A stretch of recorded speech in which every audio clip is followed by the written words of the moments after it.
So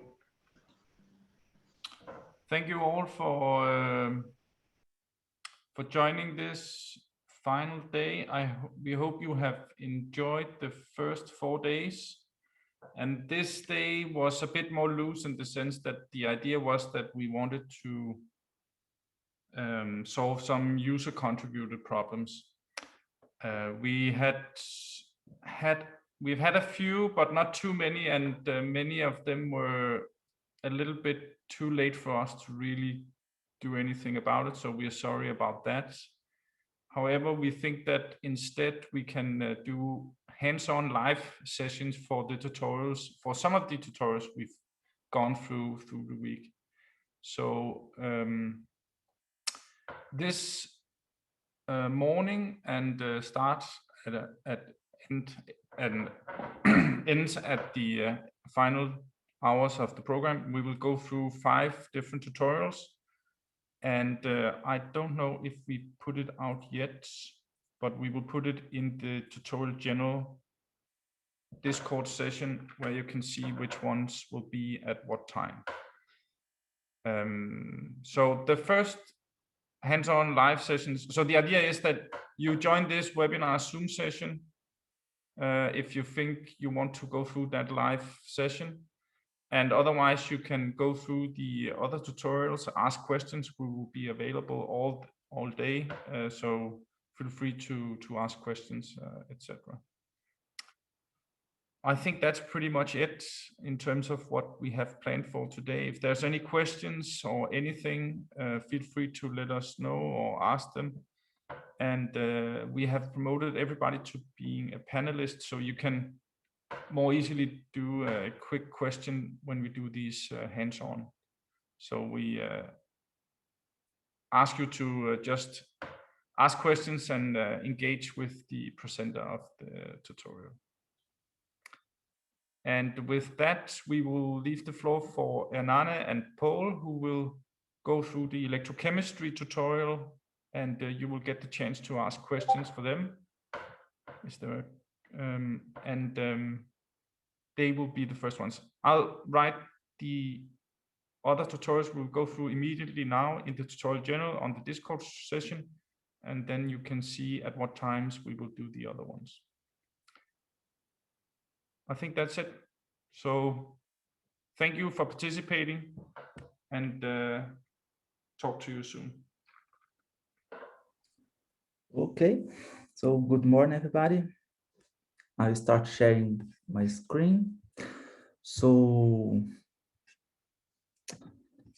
Paul and I will, so I lost the Zoom stuff. Wait a minute.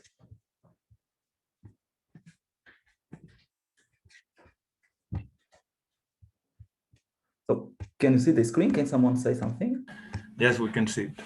Okay, because I completely lost where is the Zoom application here. I don't know what happened, but okay. So you can see this screen, right? Yes. Okay, so Paul and I will go through this tutorial. I will first go to each step of it, as many of you did yesterday. And then in the end, Paul will go a little bit more in details about the visualization tools that he is working in the development, okay? So basically here, I have in the right side the Jupyter notebook of the tutorial, and in the left side, the terminal open. So in this tutorial here, the idea is basically reproduce with appropriate base set and other parameters what Pablo has presented yesterday for us. So in this case,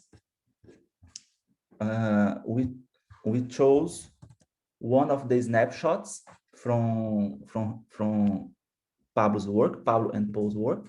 So this one here that we can visualize in a 2D perspective, it is basically gold surfaces and coupled to gold electrodes, and with water molecules in between. So here, 3 layers of gold compose one bulk layer. So here Those 3 layers are the electrodes in the left side and here in the right side, okay? And this layer here is also kept fixed during the MD. So this is why those 4 layers are perfectly pristine layers. And those 2 outermost layers, they can move during the dynamics. So this is why the atoms are a little bit distorted compared to the other ones. So they can feel these, they are interacting with the water molecules. So we can see it in a 3D perspective. It's just this one here. And then we could, first of all, if my notebook, how to do that. I think it is to have for my notebook. Okay, it is here. So, well, these you can play around with the structure to understand it better. So this is doing with the Transiester calculation. So as I told you, we have 2 electrodes, so they probably semi-infinite in this direction. So infinite here to the electrodes, and then it is periodic in the other direction. So in this one here, and in this one here, okay?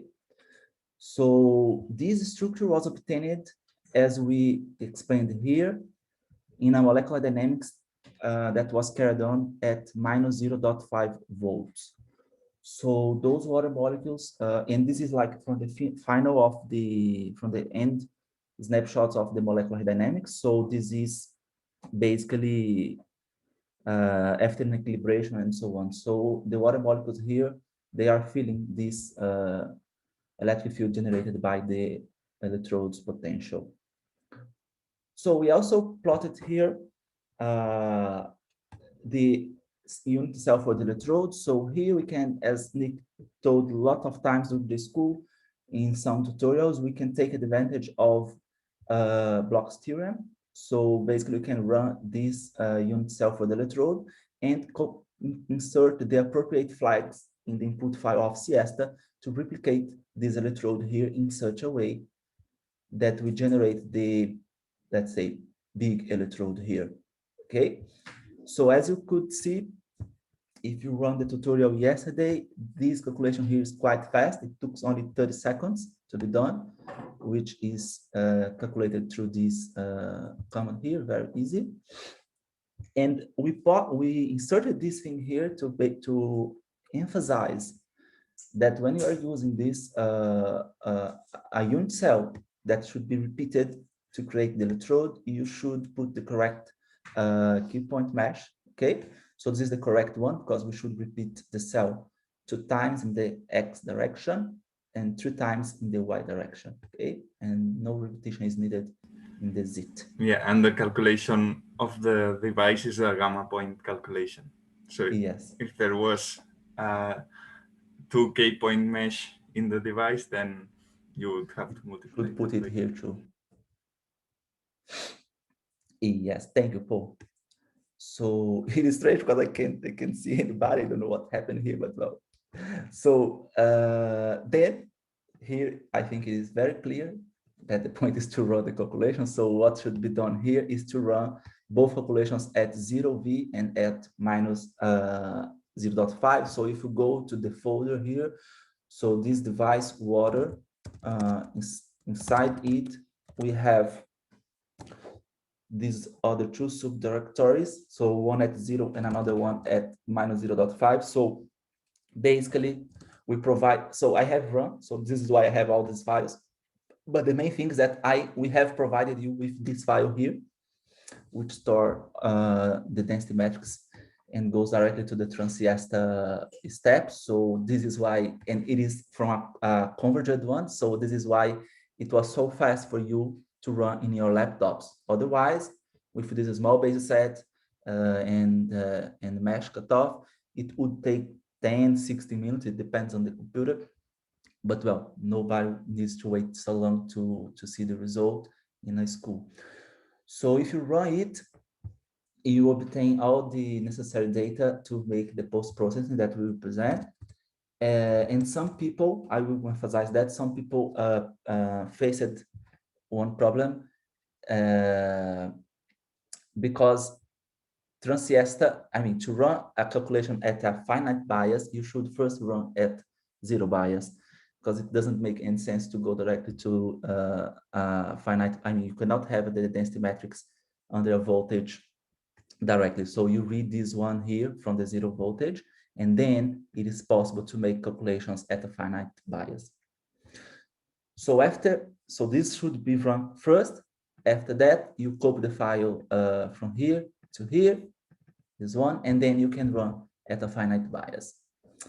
Then we end up in the post-processing. So here, Paul, who is very skilled with seals and many tools here, he defined some tools here to make it easier for us. So this first one is to get the millikan charge from the calculation. So after doing that here, we can find the millikan charge for the 0 voltage. And here we will plot the net charge. So as you can see, it will be plotted like it is a difference between the one calculated at 0 volt and the atomic charge of each case. And we end up with this very fancy and illustrative plot. So here, each of these balls here are atoms. Are you following, Paul? I mean, can you still hear? Yes. Okay, because I don't know, sorry. So each of these balls here are atoms. So these are gold atoms, these are oxygen atoms, and these are hydrogen atoms. Here is the net charge in this axis, and here it is the z coordinate. So it is very illustrative to see the result like that, because we can clearly see that the surface atoms, like the bulk part of the surface, the net charge is 0. And here we can see that there is a fluctuation of charge close to the interface between the metal and the water. And we can also see a drop of the charge here in this right side of the hydrogen charge. So they're losing the charge to the surface. As we discussed, this is because of the bias applied here. So you may have questions because, well, this was done at 0 bias, but we should remember that the structures were obtained at a finite bias, okay? So the water molecules, they have a dipole due to this previous molecular dynamics calculation of initial MD we did with the bias. So this is a very nice way of analyzing this kind of results. After that, another post-processing we did here is to plot these the net charge only for the gold atoms. Then we define it as red, the one greater than 0, and as blue, the one the negative ones. So here we can see that we have positive charge on one side and negative charge on the other side. So an accumulation of charge like that. So this is due to the potential as well. But more interesting properties for this case are differences. And as we asked you to make calculations at 2 different bias, so this is because we wanted you to make analysis using these grid differences. So we asked you to make the calculation at minus 0.5 to then have everything needed to this final part of the post-processing. So here, there is a grid defined Hernane, here. you have a question. Where is it? Sorry. No, in the chat. I can tell it to you. Okay, I can see the chat here. Asks why the device is like ABA, like the gold structure. I see, but well, this is here, right? Yes. Okay. Or maybe you can answer that, Paul, because well, this is well. I mean, we chose this device, this direction of gold to this to simulate this. So it is it's because of the unit cell. Let's see the unit cell first. No, it is better. So if yeah, you replicate I think the unit Z, cell needs to be like that. yeah, It's yes, the this is the one unit face pointing to yes the for this axis. face. Exactly. So if you replicate it in the Z direction like that, so you can see this is the smallest number of atoms needed to construct this surface. So this is the unit cell. So if we replicate it 3 times in one direction, 2 times in the other one, we end up with the surface size we wanted. And then we have 3 layers. So this one is equivalent to this one, but we have these three layers here is not, sorry, it's not equivalent. So see, though all layers are different. So this is the unit cell. So if I have this unit cell and I replicate it, this is why I have this stacking. Yeah, it's not A, B. It makes more sense A, B, A, B, A, B.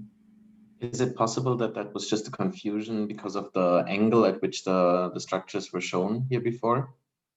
Maybe. With the AB, AAB? Yes, because it was in a side view here before. I think it's only because of that. Yeah, Joel asks if it's a gold 111 surface, and yes, it is. Yes, it is. The See face here? center cubic 111. Yes. Yes, maybe. And also Nick told us, though, that was a source of confusion, the first way we presented it. So if you analyze the unit cell, you see that we have those 3 layers here, see? And they are not equivalent. So if we replicate it, this is the minimum amount of layers to construct a code 111. Yes, great. So I can see the chat here. So Donza, yes, it's A, B, C. Sorry, I'm completely lost in this thing here because of this computer today. I don't know what's Hernane, happening. you have a question from a person. Okay. Hi. Yes. Can you repeat what you said about the K-mesh? Because maybe it's too late to ask, but what I understand is you usually decide based on how the graphs appear, right? You have to choose the right number of K points. Yes, let me explain it again, and then you see if it is clear now. If I find the place here. So this is in the electrode, see? So if you observe, I mean, it is hard to see, but well, this unit cell here, we should replicate it 2 times in the X direction and 3 times in the Y direction to construct the supercell of the electrode, okay? So the amount of atoms here and in the device is different. So we should use the correct key points here to reproduce the key points of to reproduce the structure of the device.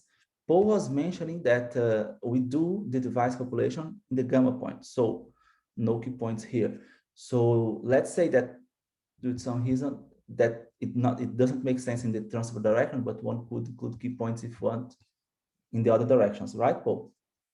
So then we should create this in an appropriate way to reproduce the key points of the device. Is that clear? Maybe Paul want to add something to make it more clear? Yeah, I think so. So on the other direction, on the directions other than the transport, you choose based on the number of atoms or a number of layers. In this case, yes. So see, Okay. we should, yes, in this case, yes. And in the transfer direction, I mean, no need for, I mean, it is 90 because of we need lots of key points for the electrode in the transfer direction. Yeah. So it should be at least 50, as we say, as it is stated in the manual. Okay, thanks. Okay. Thank you for your question. Sorry for the confusion in knowing the question. Where I was. So, okay, so I was saying that it is important to, I mean, it is more interesting to plot, to analyze the differences. So for that, we asked you to make the calculations at a finite bias tool, and then Paul find this function here to calculate the grid difference. And if you plot it, you see something like that. So this is, maybe it is very similar to what Pablo showed in his presentation, if you remember, but the point is that here we do not have a flat increase like that. This is all due to the base set that we are using here that doesn't account for the polarization. So it is a single zeta base set. So if you do this, maybe it is not it will take too long in a laptop, but if you do the same thing in another computer with a increased base set, you see a plot here very similar to the one that Pablo presented, okay? So, but this is what makes possible to run this calculation in a tutorial. And the last thing, not the last, the before last thing we presented was the grid difference for the electronic density. So here, it is also calculating the difference between the two voltages. Yes. Yes. So here we can see, I mean, it was smoothed out, right, Paul? Yes, because if Yes. you remove the smooth part, then you see a lot And it will more be- noise in the water. Yes, yes. Basically because, yeah, so this is a clear way to visualize it. So this, we emphasize here that this chart difference here shows us this accumulation of charge here in the interfaces, okay? So it is negative here and positive here. So this, even with this, in summary, even with this small base set and mesh and so on, we could see the same results that Pablo presented in his presentation, like I mean, not exactly the same, but I mean the same trends and so on. And then the last thing we can have here, and after that, maybe Paul will explain a little bit more in details about these visualization tools. It is the Millikan difference. So that's the most clear one. So we can clearly see an accumulation of negative, we can clearly see a negative charge on one side and positive charge in the other side. So I think that it is pretty much it. So this kind of analysis are very useful using Jupyter and SEALs to visualize it and so on. So I mean, it is not that difficult after you have everything done, but you should construct this. So maybe Paul will give some more details on that. If you have more questions about the systems and about the exercise we left here, maybe we can discuss it too. But I think it took already 20 minutes, and now Paul can go on with this visualization, and I can go back to see you. I imagine. Is that okay, Paul? Yes. Sorry, I was reading a question. Well, there is a question. Okay. Is it possible to display more repetitions of the Yeah, cell? I can answer that. Okay. So basically, you have the documentation in CISL's documentation, but basically there's a setting or parameter called NSC for number of supercells, and you can pass that. Like if you pass 211, then you get the cell displayed 2 times in the X direction, for example. So maybe you can show that. Well, doesn't matter. Yeah, so maybe if you it is go better to the you to share electro, this. It is better you to share the screen because my computer is a bit crazy here. okay. I don't know what's happening. I mean, I completely lost this application here. I don't know what's happening. I'm so sorry about this confusion. Don't worry. I'm afraid of if it gets crashed. Okay. Are you seeing my screen? Yes. Now I can see the screen. Okay. So for example, one moment. Okay. If I plot graphene,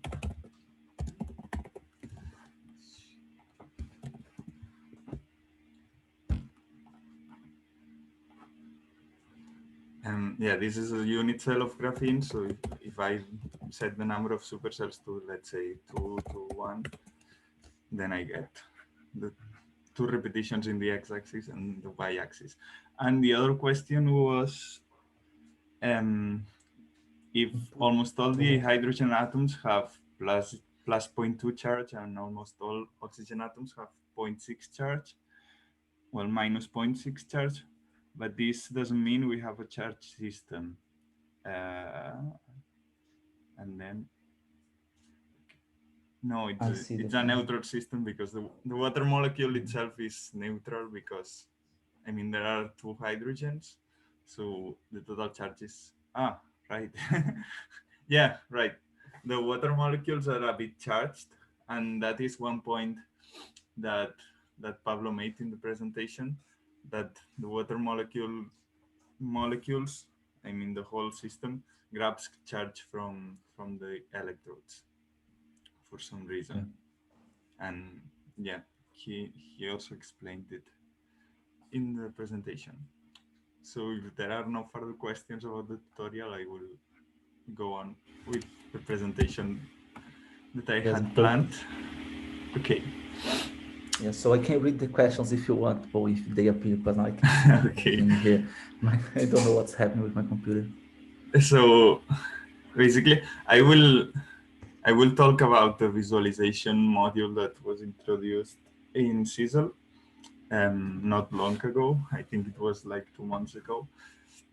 Many of you, I think you have already used it, and I'm not going to talk about how to use it exactly and what are the things that you can do, because there's a lot of documentation here that I put for you.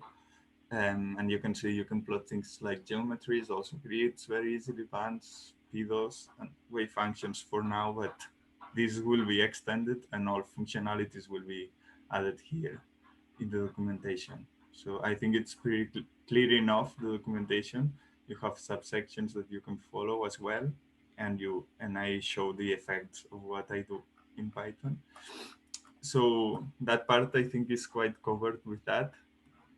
So I will just explain what is it, how we got to this point, and where do we plan to go. Okay, so do you see the screen now that I put it in full screen, Hernane? Okay.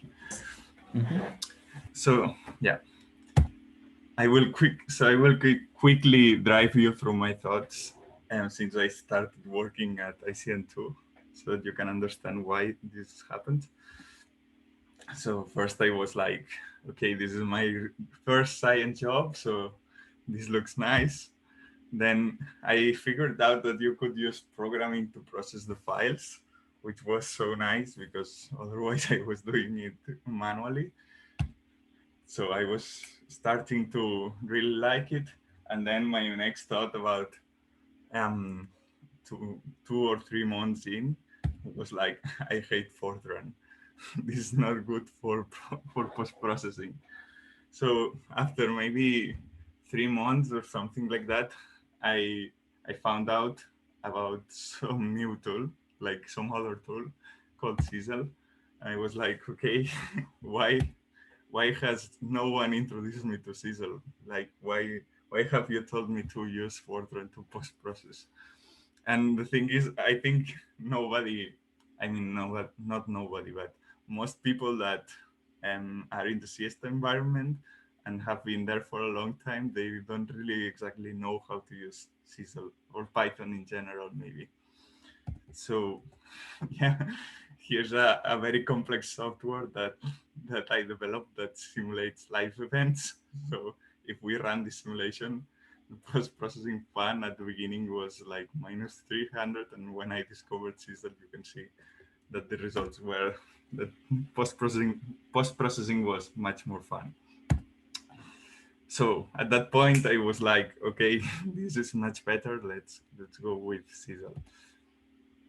And after some time, I wanted to develop a graphical interface for Siesta, and using CISL was probably the most straightforward idea, because it already had all the post-processing that I needed. So, and then I knew how to use React JavaScript, which is a framework to develop like the graphical interface. So I said, let's use that for the front end. And to me, Plotly looked much more cooler than Matplotlib, so I decided to use that for plotting, and also because Plotly is JavaScript, so it was easier for me to port it to the website for the front end. So the main point of my initial design was that in the backend, each plot type had its own Python class, and then plots were objects coming from that class, so they were stateful, and I could modify their state when I wanted, such as like updating settings of them and things like that, which is useful if you are trying to interact from the GUI.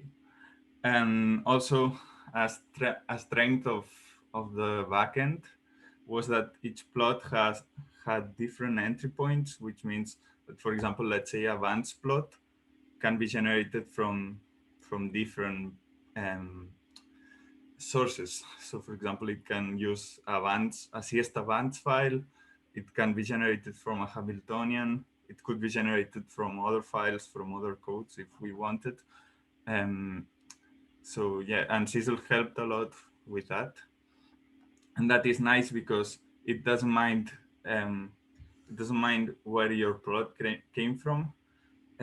You will treat it like that you will treat it the same afterwards. So it is nice if you go to another code, you have the same plotting features. And yeah, there's really no other points that I would like to talk about in this talk.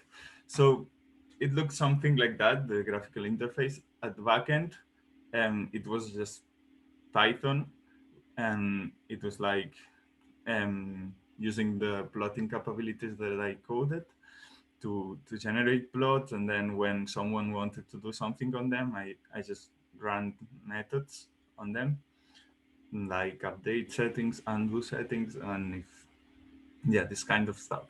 And at the front end, this is the front end that I designed with React JavaScript, and it opens on the browser and you can interact with backend.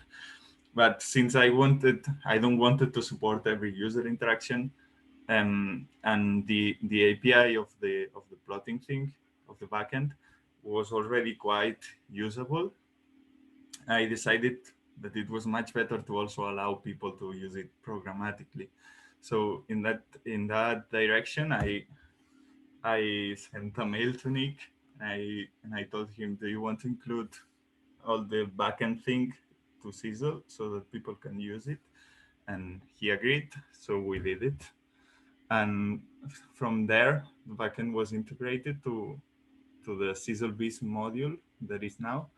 And the front end was completely detached. So that, because we thought that people in Cecil, probably the thing that they would want is just the ability to code the visualization, and the graphical interface was for more maybe educational purposes, or well, not everybody will want that. So I detached it and I put it into a new package that now is installable from pip. So a nice point of this is that anyone that wants to develop their own graphical interface, now they can use the CecilBiz module. And since plots are very ready and always thought to interact with a graphical interface, it should be quite easy. And in that respect, we are in contact with some people who have developed graphical interfaces, and for now we have no clear response. But the problem is that they already developed their own thing. But I think for new graphical interfaces, it might be a very good starting point. And yes, of course, if you use the CecilBiz module to develop your own graphical interface, then you will benefit from everything that comes in Cecil in the visualization part, such as new plots and new settings, new ways of visualizing. But the problem here was that not every graphical interface wants to use Plotly. So because this was just my initial choice. So what we are working on now is to also detach the rendering phase of the plot, so that you can choose where to render the plot. So this is a a sketch. Sorry. This is a sketch of how the plots flow look now, the entry points were already from the beginning there. So you can see, as I told you, that you can, if you want in the future, you can add a different entry point, and as long as the data that needs to be there is there at that point, then everything works exactly the same. And when the data is processed, in this pull request, once that is merged, you will be able to choose the backend where you want to plot things. So, and that is in the direction of supporting, allowing people to choose their own backend for their graphical interface. So yeah, this is in the works, but I can show you more or less how it works. So in this case, we will plot the graphene nanoribbon that you can generate with Sizzle, thanks to Thomas Fredrickson, I think, who added this. So yeah, this is the normal plot with plotly, and if I can update the axis to make it look in 2D, and then if I want, I can say, okay, I don't want it with plotly, I want it with matplotlib, and it will plot exactly the same. So I can change whatever setting. For example, the color of the atoms. Let's say I want I want them to be red and blue alternatively, and with an atom size. But let's not show the bonds, for example. And yeah, in plotly, let's also not show the cell because I don't like it. So in plotly you will see it, and then if you change the drawer to matplotlib, you will see exactly the same. So the rendering is completely detached from the processing. All the processing of these settings happens before the rendering, and then the information is sent, and you will see exactly the same. Well, not exactly the same because each framework is a little bit different, but yeah, you can use all the settings exactly the same. And the nice part about that, just to finish, is that I was always, sorry, I was always obsessed with Blender, which is this 3D animation. It's a software thought for rendering 3D animations, like nothing to do with science, but it is very nice to do all the 3D stuff. And it has a scripting side. So I implemented the drawers also for Blender. So if you just import Scissor here, and also you have to import the Scissor and Blender drawers, which for now the API looks like this, but once it is merged, I don't know how it will look like. Then you can generate your plot in the same way as you have always done, and like this, and just specify that you want the drawer to be Blender.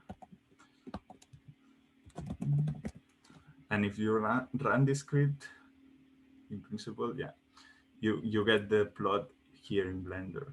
So and also, as with matplotlib, all settings work. So if I want a 4x1x1 supercell, and also atoms color to be red and blue as well as we did before, and let's do variable atom sizes.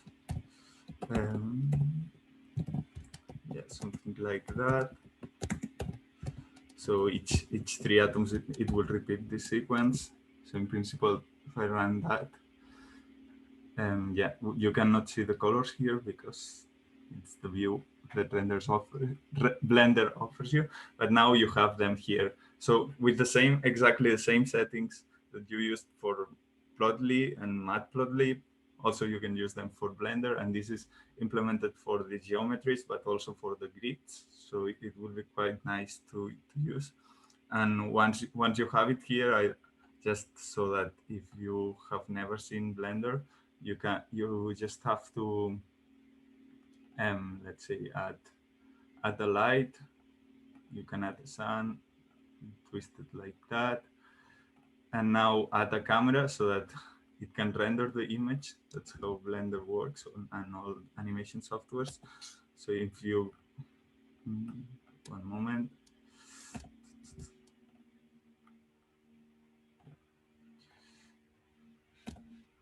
So now if we point the camera towards the structure, in principle, now you can render the image. And well, let me just put a background.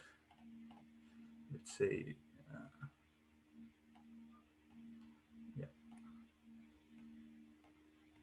something like that for the background, and then we can render the image. And if everything goes well, I don't know if I clicked. Yeah, it's rendering here. Okay, so you render the image, and this is software thought for rendering 3D animation. So it's quite cool. It has like all the features that you need. So what I showed here is a very simple way of doing it, but someone experienced with Blender could do much more things, and you could also render animations in the future, which is nice. And in this case, it's just the geometry, but I would like to show you. Oh, there are some questions. Do you want to answer now or later? Let me finish it, just 30 seconds, Great. and then I'll answer all the questions. So this is just the geometry, but as I said, it is also implemented for grids. I didn't have an easy way to plot a grid now, but I will show you this image that we did for the electronic density of graphene. We just no, just as a proof that it worked. So it wasn't also very optimized for the lighting and stuff, but you can see that it's quite nice. And especially if you compare it to the plotly version of this plot, so you can see the big difference. So this is quite ready for publications or this kind of stuff. So, and the nice point is that you use the same interface. So for your analyzing part of the research, you use Plotly or Matplotlib or whatever, and then you just use the same code to generate the Blender figures. And with that, I think I have it all. So yeah, I can answer questions now. It's very nice to everything you presented, Paul. I mean, I'm impressed, and also I'm impressed how you can render pictures using cycles and still be here in Zoom without crashing the computer. That's impressive too. So my laptop has a NVIDIA graphics card. I see. So in the group we can ask you to generate all the pictures for us. So there are some questions. Do you want to read it, or do you want me to read it for you? Let me read them. Samuel asks, can you do a video of molecular dynamics with Blender using your Sysdol scripting? So for now, not exactly using my Sysdol scripting, but it's the plan that you can do it. So for now, this is just a proof of concept that it can be done, so that we can merge it or work on it. But afterwards, you can improve, because there are these things called drawers, and which Nick wants them to be named backend, so but it doesn't matter the exact name, which implement all the drawing at the different backend at the different frameworks. So one can further improve Blender, the Blender drawer, however you want. So in the future, this was one of my plans to implement the animation with multiple geometries. Yes. Yeah, I have one question very similar to this one. So in general, using these visualization tools you showed here, is it possible to visualize the trajectories even outside of Blender? With Plotly, I'd say this is very heavy, so I would Yeah. not recommend it. I would do it with BMD or whichever other tool. Okay. And also in Sizzle, I think right now there is no way of packing a trajectory, so you really have to store the multiple geometries all separately, and this might be more heavy than it needs to be. But I don't know. So Joel asks, it is possible to interact with the atom by clicking on them, like assets. So for instance, get the bond lengths and the hadron angle. So clicks don't do much right now, but also I planned to implement them. What you can do is, for the moment in Plotly, you can hover over the atoms. That is, passing the mouse over the atoms, and it will tell you, the atomic number and their positions. And for the bond length, there is not really a way to do that in the geometry plot, but there's another plot called bond length map plot, which will show you exactly all the bond lengths in a color scale. And this is already there in the visualization module. But yeah, I wanted to implement also click interactions, but not yet. And Rodrigo asks, have you considered also adding PyMol as an additional drawer option? No, I haven't considered exactly PyMol, but anyone who is interested in it, I don't know how it works. So, but the point is that anyone interested in adding it can add it. So that's why it is very nice to have it in such a way that it's modularized. Yeah, and there are no further questions, I think. If someone want to ask a question with the microphone, it's just turn it on. If not, yeah, Riemann raised a hand. You can talk. Yes. So I think I there don't are think no... we need to do anything, right? You can talk directly. As I think there are no more questions. So yes, so maybe, so thank you very much, Paul. Everything was very nice. So Thanks. maybe Nick can follow now. The floor is yours. Yeah, all yours, Nick. Yeah, thanks a lot, Anand and Paul.